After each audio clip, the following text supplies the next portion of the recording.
आर्य समाज भिवानी के तत्वावधान में अमर शहीद स्वामी श्रद्धानंद के बलिदान दिवस के उपलक्ष्य में घंटाघर चौक स्थित आर्य समाज में यज्ञ, भजन एवं उपदेश कार्यक्रम आयोजित किया गया। इस अवसर पर मुख्य वक्ता आर्य प्रतिनिधि सभा हरियाणा के मंत्री उमेश सिंह शर्मा ने शिरकत की। इस बारे में जानकारी देते हुए आर्य समाज के प्रधान विमलेश आर्य व मंत्री डॉक्टर रामफल आर्य ने बताया कि बच्चों को सुसंस्कारित करने के लिए मैकाले की शिक्षा पद्धति को तिलांजलि देते हुए देवनागरी में वैदिक संस्कारित शिक्षा हेतु गुरुकुल पद्धति की स्थापना के स्वामी श्रद्धानंद पुरोधा थे। उन्होंने कहा कि भजनोपदेशक बंशीराम महेंद्रगढ़ से पहुंचे। उन्होंने कहा कि आज की युवा पीढ़ी नशे की तरफ बढ़ रही है और अगर समय से युवा पीढ़ी को सही दिशा नहीं दी गई तो हरियाणा का भी हाल पंजाब की तरह होगा। उन्होंने कहा कि अब हरियाणा के युवा शराब से आगे बढ़कर और कई तरह के नशे कर रहे हैं, जो समाज के लिए बहुत ही चिंता का विषय है। युवाओं को हमारी संस्कृति और हमारे वेद को पढ़कर आगे बढ़ना चाहिए और अपने माता पिता का और देश का नाम रोशन करना चाहिए। उन्होंने कहा कि देश के प्रधानमंत्री नरेंद्र मोदी भी आर्य समाज की स्थापना के लिए 22 देश में आर्य समाज की स्थापना कर रहे हैं। मैं विमलेश आर्य, प्रधान आर्य समाज घंटाघर भिवानी।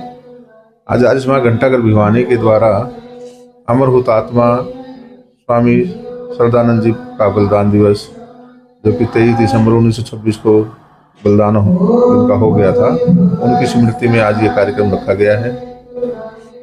स्वामी श्रद्धानंद जी ने कल्याण मार्ग का पथिक जो पुस्तक लिखी है, आत्मकथा लिखी है, वो बताते हैं कि किस प्रकार से एक कीचड़ में पड़ा हुआ व्यक्ति एक उच्च श्रेणी के सूर्य की तरह तप करके पूरे राष्ट्र को, पूरे समाज को एक नई दिशा दे सकता है। उन्होंने गुरुकुल पद्धति का संचालन किया। गुरुकुल कांगड़ी जो विश्वविद्यालय है, ये उन्हीं की देन है। लॉर्ड मैकाले की शिक्षा का विरोध किया। आज हम देख रहे हैं कि जो हमारी भारतीय संस्कृति है वो लुप्त हो रही है। इस समय में गुरुकुल पद्धति का और अधिक प्रभाव होना चाहिए। हमारी जो सरकार है वह भी नई राष्ट्रीय शिक्षा नीति में संस्कृत को बढ़ावा दे रही है। मैं समझता हूं कि महर्षि दयानंद के जो सपने थे कि वेद के प्रचार प्रसार के लिए हम कार्य करें, तो स्वामी श्रद्धानंद जी जो पहले मुंशी राम जी थे, जो एक एडवोकेट थे, उन्होंने उस सब स्थिति को छोड़ते हुए प्राचीन वैदिक संस्कृति के लिए कार्य किया और अंग्रेजों को भारत से विदा करने में उनका एक बहुत बड़ा योगदान है। मैं समझता हूं कि यदि हम उनके बताए मार्ग पर चलें तो ये राष्ट्र पुनः अपने वैभव को प्राप्त होगा।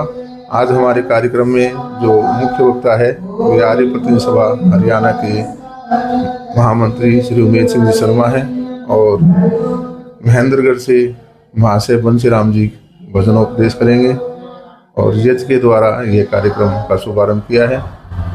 मैं इस अवसर पर देश निवासियों को यही कहना चाहता हूँ कि हम अपने वैदिक मूल्यों को पुनः स्थापना की ओर अग्रसर हों।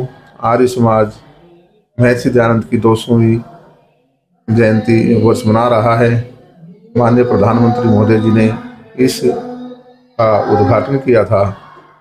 पूरे देश में ही नहीं, विदेशों में भी 31 देशों में आर्य समाज का ये कार्यक्रम लगातार चल रहा है। अगर हम वेदों की बात करें तो युवा पीढ़ी अगर वेद के रास्ते पर चले तो ब्रह्मचर्य का पालन करते हुए, इन नशे का तो विषय नहीं था।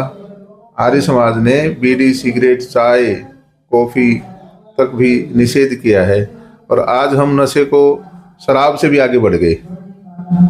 मैं देखता हूं कि विवाह शादियों के अवसरों पर लड़कियां भी नशे के साथ डांस करती हैं। हुक्का जो एक बार बीच में बंद हो गया था, विवाह शादियों में हुक्का बार लगने लग गए। युवा पीढ़ी को मार्ग अगर प्रशस्त किया जा सकता है तो वह आर्य समाज और वैदिक शिक्षा है जिसके द्वारा युवा पीढ़ी बच सकती है। नहीं तो मैं समझता हूँ जैसे पंजाब पूरा नशे में चल रहा है, वैसा ही हरियाणा भी पड़ोसी राज्य होने के नाते से सरकार भी चिंतित है और हम सब भी चिंतित हैं कि किस प्रकार से युवा पीढ़ी को बचाया जाए। ब्रह्मचर्य का पालन करके, व्यायाम से अपने शरीर को मजबूत बना करके वैदिक शिक्षा से ही संभव हो पा रहा है। डॉक्टर रामफल आर्य, मंत्री आर्य समाज घंटाघर भिवानी है।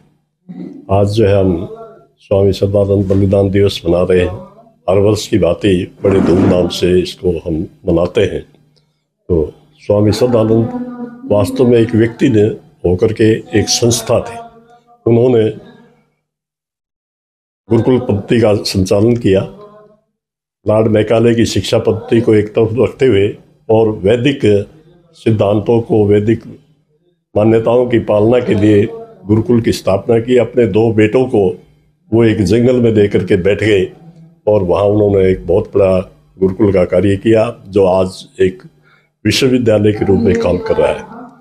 मदन मोहन मालवीय जैसे व्यक्ति भी उनसे प्रेरित होकर के उन्होंने बनारस में जा कर के स्कूल की स्थापना की।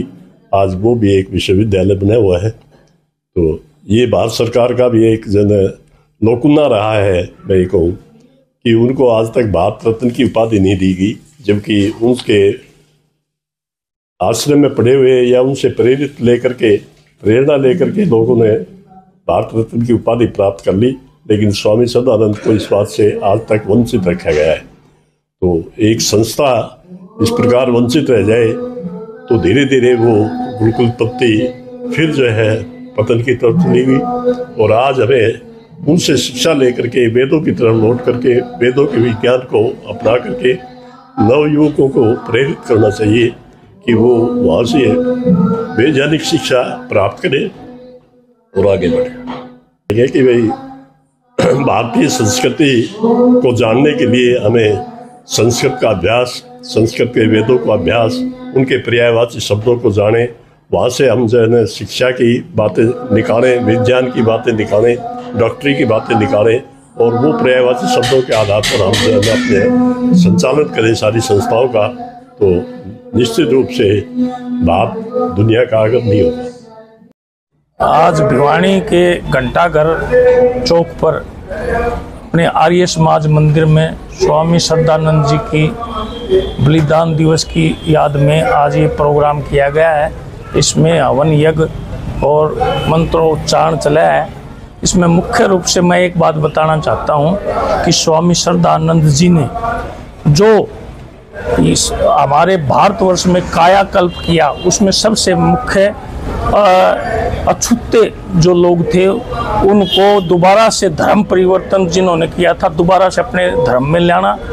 दूसरा, जो महिलाओं की शिक्षा का कांगड़ी गुरुकुल उस जमाने में स्थापित किया, जहां एक उच्च स्तर की शिक्षा दी जाती थी। उन्होंने शिक्षा के साथ साथ जो शराब और मांस मिट्टी और बीड़ी सिगरेट के खिलाफ पूरा मुहिम चलाया।